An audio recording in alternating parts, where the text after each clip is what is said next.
This is Gavin Sirkin at Super Return Africa here in Cape Town, and joining me is Judy Dlamini, who is the chairman of Lintel Capital. And Lintel Capital takes a bit of a different approach to investing, heavily focused on ESG. Just tell us a bit about that, Judy, first of all. Yes. What is important to us as Lintel Capital is that with some funds, it's actually a tick in the box, the ESG paradigm, whereas with us, it's actually part of the assessment that we do, but not just ESG.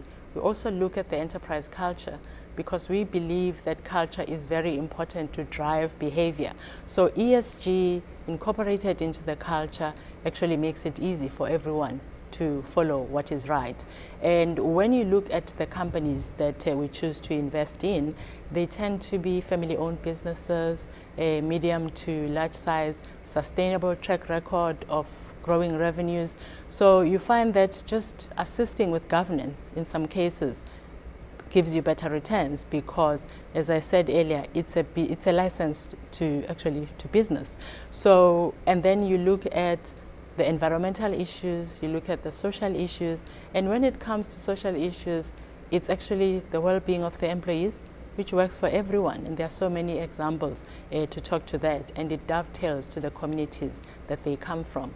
So for us, we look at ESG from sourcing the deal, and we work with the investee to look at where they are in terms of the ESG, what changes they need to make to ensure that we achieve, because it's actually bespoke. Someone was saying it's relative. What does bespoke mean? But it means instead of just having this long list, tick a box, and then it doesn't make sense for that particular company, we are specific to the company, what makes sense for that company, and we agree there's alignment between us and the company to say what of these that we are going to make sure that we comply with so that it improves shareholder return and growth in the company. So from day one, we agree, and then we get buy-in, not just from the leaders, but throughout the value chain, all the different levels of leaders, because it's important that everyone understands what has to be done, everyone has buy-in, and the culture of the organization is actually ripe to achieve the goals that we set up. And then it makes it easy. Even at DD, we actually have a template. We have an ESG officer.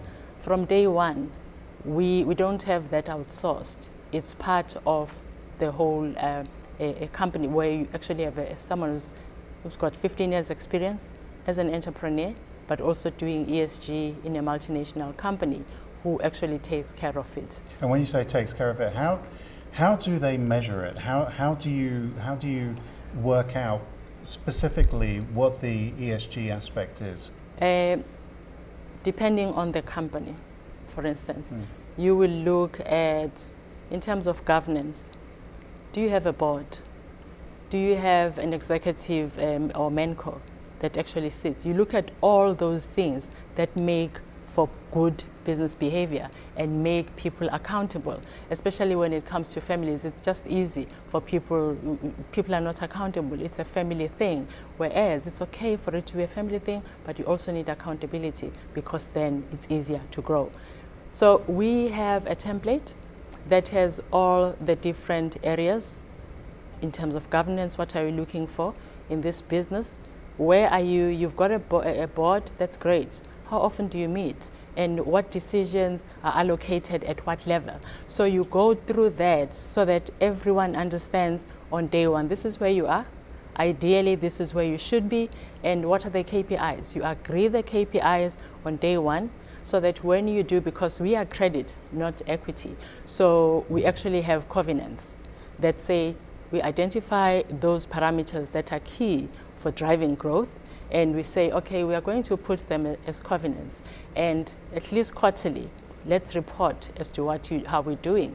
And it's not punitive, but if there's a problem, let's sit around the table, let's see how we can assist. So we leave the strategy to the leaders because it's their business. They know it better than we can.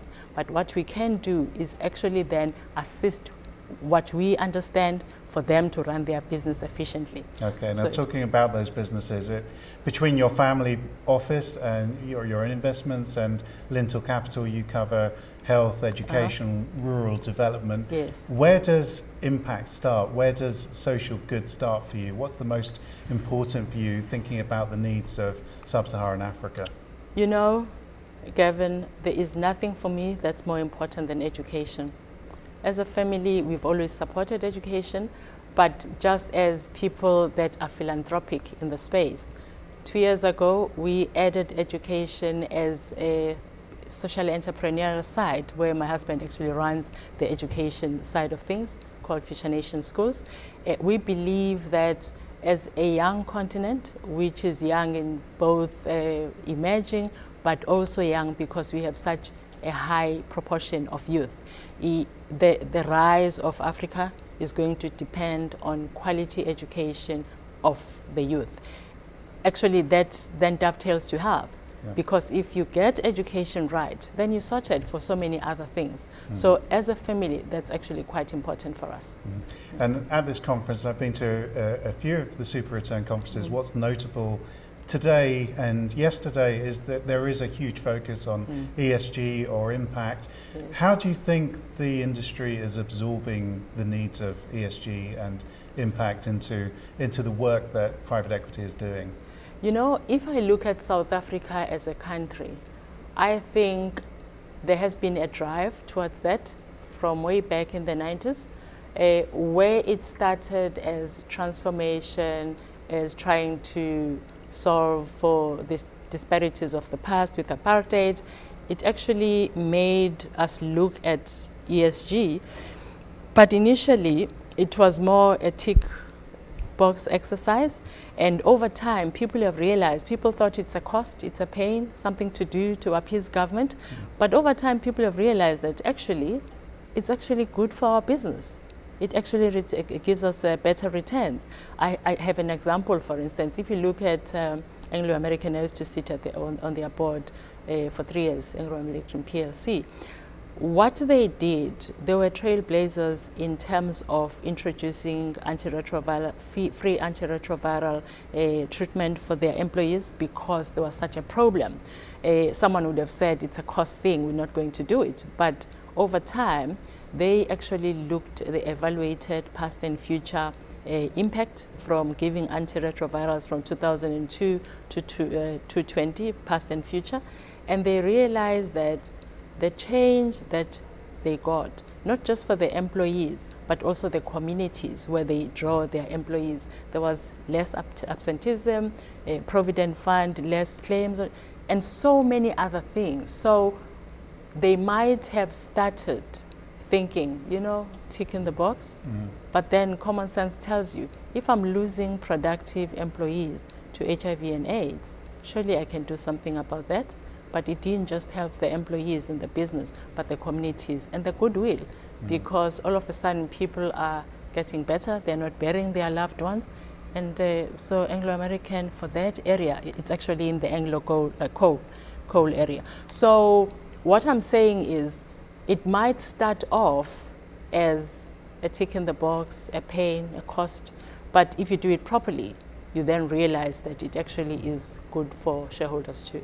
Huge win-win. It's a win-win, and yeah. Judy Dlamini, thank you very much. This is Gavin Sirkin for Super Return Africa in Cape Town.